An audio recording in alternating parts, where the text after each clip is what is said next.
Good evening, everyone, and welcome to this, my diary update for December 2020. As we're all really aware, this has been one hell of a year for everyone.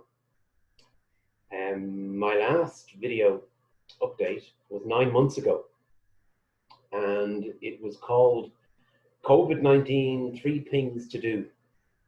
It was intended to support people with basic techniques they could use to just try and help, with the way we were all moving into lockdown and all these different things. And that was viewed 323 times, and on the foot of it, it made me very, very busy. And this year particularly has been highly mixed, as I'll tell you about in a moment. But certainly since then, it's been an incredibly busy year for me personally, for family and everyone. But in that last video, it got a fair bit of response, and thank you for all those comments. I'm glad it's been of help to people. It was really meant in as a very basic kind of supportive video. And based on that, and I know I've talked about this before, I do plan, time availability willing, to make this year a year of a lot more video posting, particularly in the area of psychology, psychotherapy, and mental health. And particularly try to bring content to people based on what they want to see. So I really, really welcome you getting in touch if there's particular areas, so long as they're within my expertise, that I will speak to you on. I will make a few videos probably over January, maybe February, just general video types, but on specific themes, and hopefully you find them some help. But what I really want is for the content to be driven by demand. So anyway, just let me give you a quick update.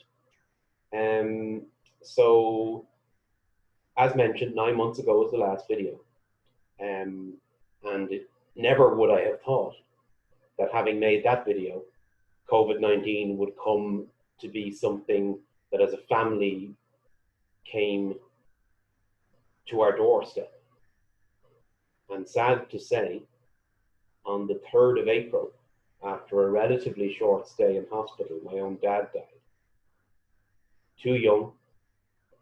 He had many, many years left.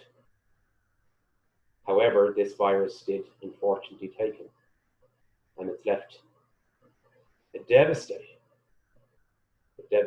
gap in the lives of those who knew him, as well as family. So I suppose all I can say to that is thank you to those, and there have been many, and so much connection, and people connecting, calling me, keeping in contact that way. And with all the challenges that are there, it's amazing how much can be done. Yes, frighteningly amazing, actually, how much can be achieved even when we can't meet each other in person. So yes, unfortunately, my dad was Thomas Wills. He was well known and loved by many, and he'll be deeply, deeply missed. But again, to those of you who've been so supportive, thank you very much. It makes such an important thing to have around you. So with that having happened, and with the year that has been in it, I needed to take a small bit of time, as you can imagine, off in the aftermath of his death. But in that time, the work demands and the demands were just growing and growing and growing and growing and growing. And so I've been busier and busier than ever before. And so with that, with how busy it's been, it really makes you reflect on the amount of things that we are continually doing, and yet it's so important to take that time out, to take that time just to reflect. But when this all happened, particularly when we had to all work in very different ways, I moved online pretty much instantly.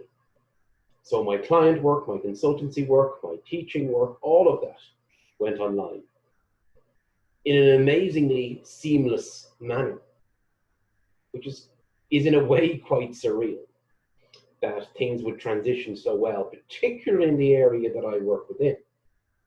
Not one we often think of as lending itself very easily to the online forum.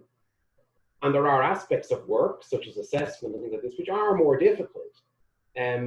But it's really, really important that we embrace what we can do, and a lot we've been able to do.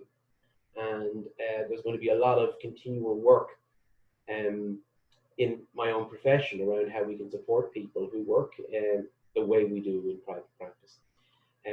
However, I think we can all say, given everything that's happened, and for many people, in spite of the devastation that has happened directly to myself, there's other people who've also been devastated in other ways, such as not having jobs anymore and those things. And they're huge too. My experience has been nearly the opposite in that regard, but devastating with the loss.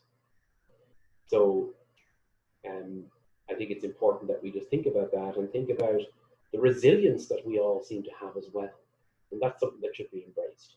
And so with that said, the area of diagnosis, causation, those sorts of things, I will be making a video on at some point in the new year. And again, if there are things you want me to speak to in that, do feel free to email me in relation to that. So with that said, in a recent lecture I was giving, a student gave me the perfect, I suppose, the perfect idea, perfect piece of content that I might speak to in the new year in relation to mental health and family members. And this was during a lecture. I touched on something, and then the person wanted to know more about it. I discussed more about it, and it just seemed to be something that resonated quite deeply with the students there. And so it'll be something I'll look at